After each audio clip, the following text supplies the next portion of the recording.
For 6 years past, I have spoken at Christmas to an empire at war.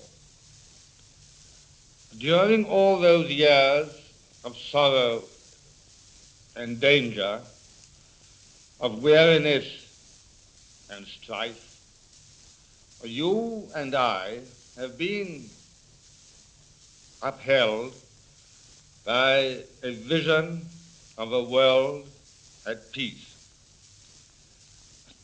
And now that vision has become a reality. By gigantic efforts and sacrifices, a great work has been done. A great evil has been cast from the earth.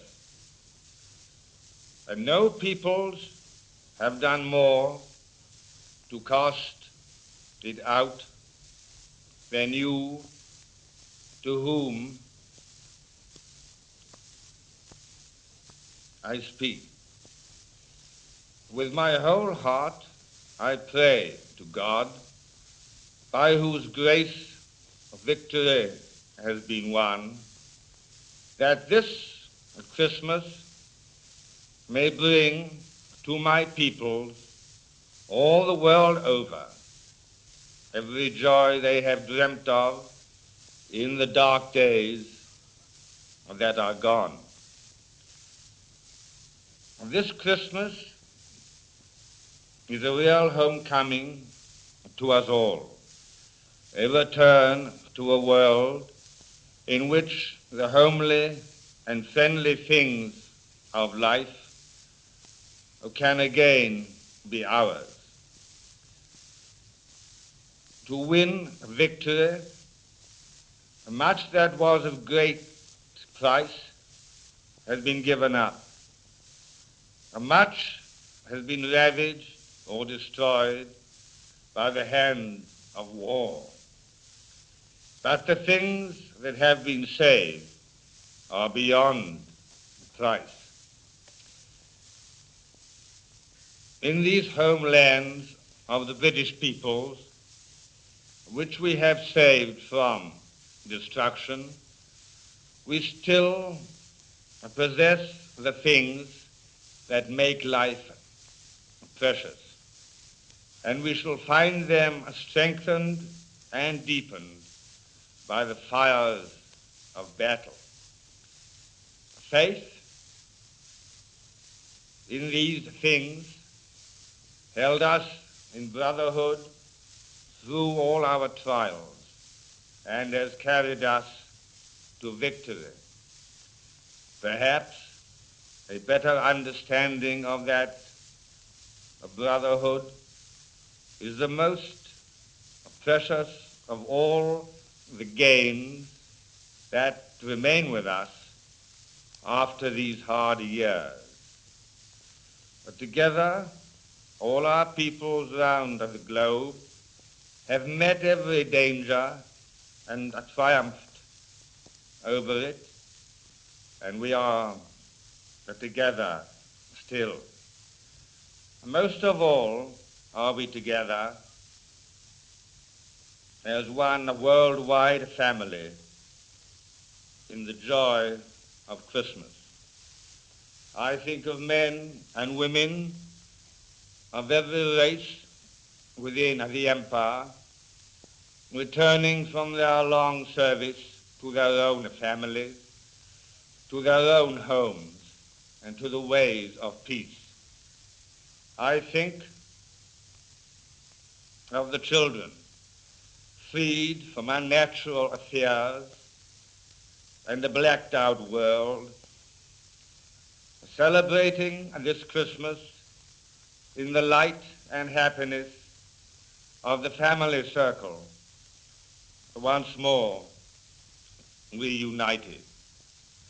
There will be the vacant places of those who will never return.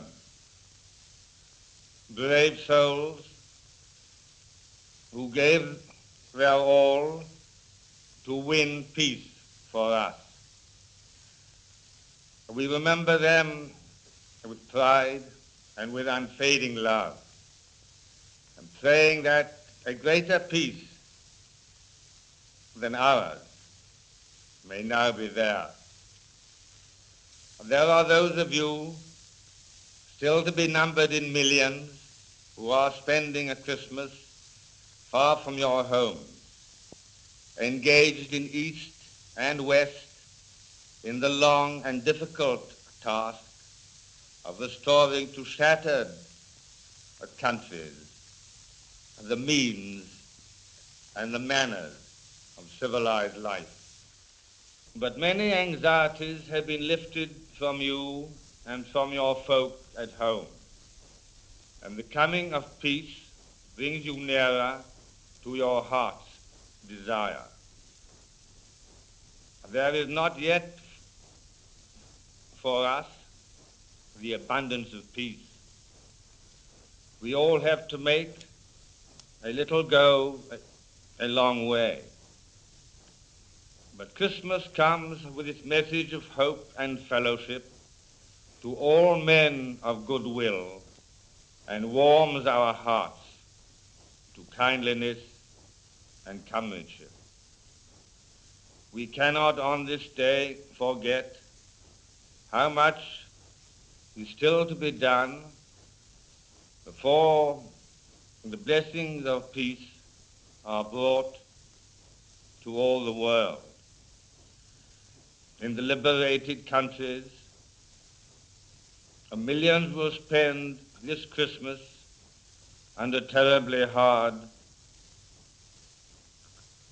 conditions, with only the bare necessities of life.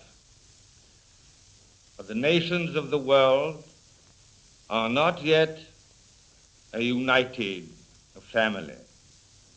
So let our sympathy for others move us to humble gratitude that God has given to our Commonwealth and Empire a wonderful spirit of unity and understanding. To the younger of you, I would say a special word. You have grown up in a world at war, in which your fine spirit of service has been devoted to a single purpose, the overthrow and destruction of our enemies. You have known the world only as a world of strife and fear. Bring now all that fine spirit to make it one of joyous adventure, a home where men and women can live in mutual trust and walk together as friends.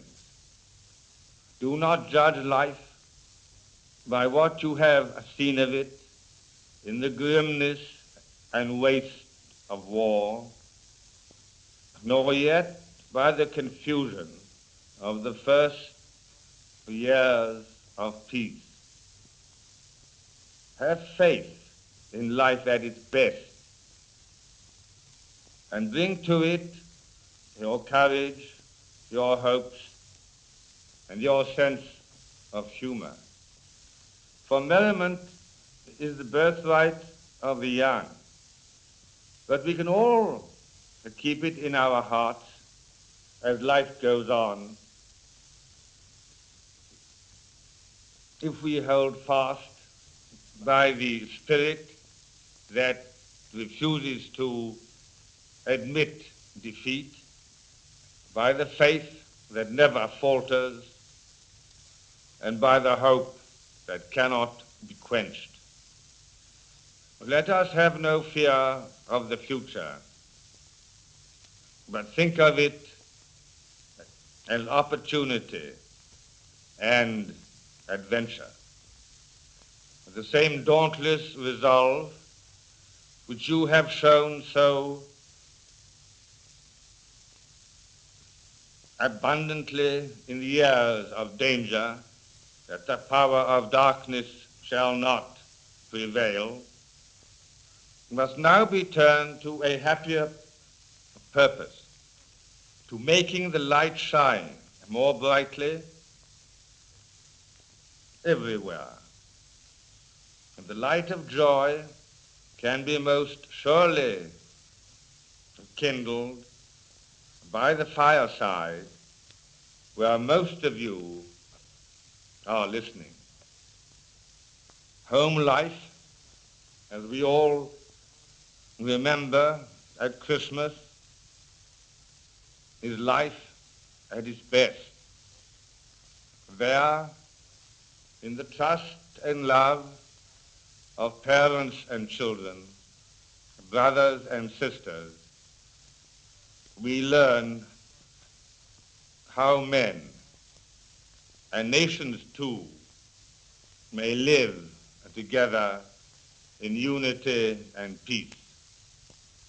So to every one of you who are gathered now in your homes, or holding the thought of home in your hearts, I say a Merry Christmas, and God bless you all.